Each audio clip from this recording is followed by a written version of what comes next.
NPS అంటే non performing assets. చాలా మంది బ్యాంకుల దగ్గర అప్పులు తీసుకుని పెద్ద పెద్ద బడాబాబులు తిరిగి చెల్లించరు అనమాట. కొన్ని వందల వేల అకౌంట్స్ మీరు చూస్తే గనక అవన్నీ కూడా చాలా రిచ్ పీపుల్ గా ఉంటాయి అనమాట బ్యాంకింగ్ రంగంలో. తర్వాత ఈ మధ్య కాలంలో గమనిస్తే గవర్నమెంట్ చాలా స్ట్రిక్ట్ యాక్షన్ తీసుకుంది ఎన్పిఎస్ మీద. రీసెంట్ గా చూస్తే గనక పబ్లిక్ సెక్టర్ బ్యాంక్స్ ఎన్పిఎస్ చాలా తక్కువ వచ్చాయి. సెప్టెంబర్ 2024 నాటికి మన ఎన్పిఎస్ శాతం 3.1% కంపేర్ టు మార్చ్ 2018. మార్చి 2018లో మన ఎన్పిఎస్ ఎంత తెలుసా? 14.6% ఉంటే బ్యాంకింగ్ రంగంలో ఇప్పుడు కేవలం 3.1% ఉన్నాయన్నమాట.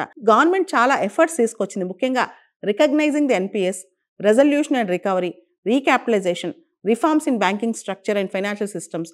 ఇవన్నీ తేవడం వల్ల ఎన్పిఎస్ అనేవి తగ్గుముఖం పట్టాయన్నమాట.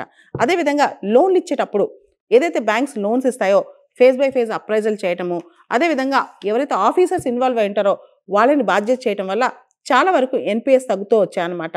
ఈ ఎన్పిఎస్ అకౌంట్స్ అన్ని కూడా రికవర్ అయితే గనక ఇండియన్ బ్యాంకింగ్ రంగం మరింత బలపడుద్ది.